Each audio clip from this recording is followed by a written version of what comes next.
بن حنبل میں موجود ہے۔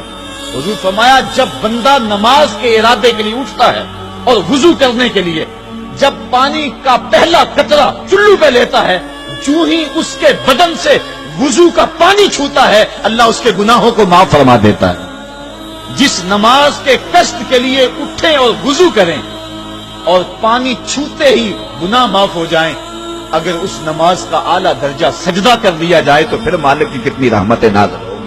یہ کتنی بڑی دولت ہے، یہ کتنا بڑا سرمایہ ہے جس سے ہم لوگ محروم رہ جاتے ہیں۔ آؤ اللہ کی رحمتیں سجدے میں ڈھونڈیں، سجدے میں پیشانی رکھ کے جب ہم اس کی رحمت کو مانگیں تو وہ مالک ہمارے اوپر رحمتیں نازل کرے گا۔ مالک کے حضور جب بندہ عزت سے سر جھکا دیتا ہے اللہ کی رحمتیں بندے پہ نازل ہوتی ہے۔ ایک روایت میں آتا ہے جب بندہ نماز کے لیے کھڑا ہوتا ہے، ابھی اس نے سجدے میں جانا ہوتا ہے، ابھی وہ قیام ہی کرتا ہے، اللہ فرماتا ہے میرے بندے کے گناہ جو ہیں اس کے بدن سے نکال کے ایک سمت کر دو، تاکہ میرا بندہ اس حالت کے اندر میرے حضور حاضر ہو کہ وہ گناہوں سے پاک اور صاف ہو۔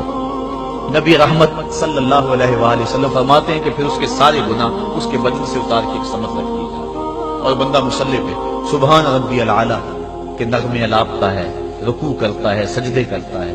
جب سلام پھیر کے نماز ختم کر کے دعا کر کے جانے لگتا ہے تو فرشتے عرض کرتے ہیں مالک یہ جو گناہ اتار کے ایک سائڈ پہ رکھے تھے یہ دوبارہ اس کو دے دیں۔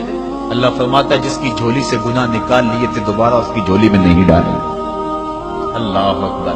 اور ایک روایت کے لفظ ہیں کہ جب بندہ نماز کے لیے کھڑا ہوتا ہے اس کے کندھوں کے اوپر سارے گناہ آ جاتے ہیں اور اس کے سر کے اوپر گناہ آ جاتے ہیں۔ جب رکوع میں جاتا ہے تو کندھوں والے گناہ گر جاتے ہیں، اور جب بندہ سجدے میں سر رکھتا ہے تو اللہ تعالیٰ اس کے سارے گناہوں کو ختم کر دیتا ہے اور وہ بالکل پاک ہو جاتا ہے۔ حضرت سلیمان فارسی ایک دن ایک درخت کے نیچے کھڑے تھے، آپ نے درخت کی شاخ کو پکڑ کے جنبش دی، حرکت دی، موسم خزاں تھا، درخت کی شاخ کے سارے زرد پتے گر گئے۔ ایک صحابی پاس کھڑے تھے، انہیں پوچھنے لگے عثمان تو نے مجھے پوچھا نہیں کہ میں نے درخت کی شاخ کو یوں ہلایا کیوں ہے؟ انہوں نے کہا اچھا پھر آپ بتا دیں کہ آپ نے درخت کی شاخ کو یوں کیوں ہلایا ہے؟ کہا سنو پھر ایک دن میں اور چند صحابہ حضور کے ساتھ جا رہے تھے، رستے میں ایک درخت آیا، اس کے نیچے حضور کھڑے ہوئے، حضور نے اس طرح درخت کی شاخ کو پکڑ کے ہلایا، یوں پتے جھڑ گئے، ہم اس منظر کو دیکھتے رہے۔ حضور علیہ السلام نے فرمایا سلمان فارسی تو نے مجھے پوچھا نہیں کہ میں نے اس درخت کی شاخ کو یوں کیوں ہلایا ہے؟ تو میں نے عرض کی حضور آپ بتا دیں کہ آپ نے کیوں ہلایا ہے؟ فرمایا سلمان جس طرح اس درخت کی شاخ کو ہلایا گیا اور سارے پتے جھڑ گئے، جب کوئی بندہ سجدے میں سر رکھتا ہے نماز پڑھتا ہے اس کے سارے گناہ دھل جاتے ہیں اور وہ پاک اور صاف ہو جاتا ہے۔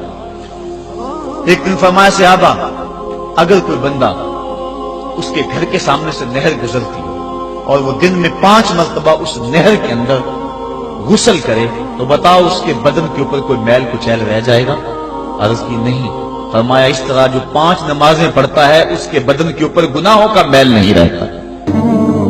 اچھی بات دوسروں تک پہنچانا صدقہ جاریہ ہے، ویڈیو زیادہ سے زیادہ شیئر کیجیے۔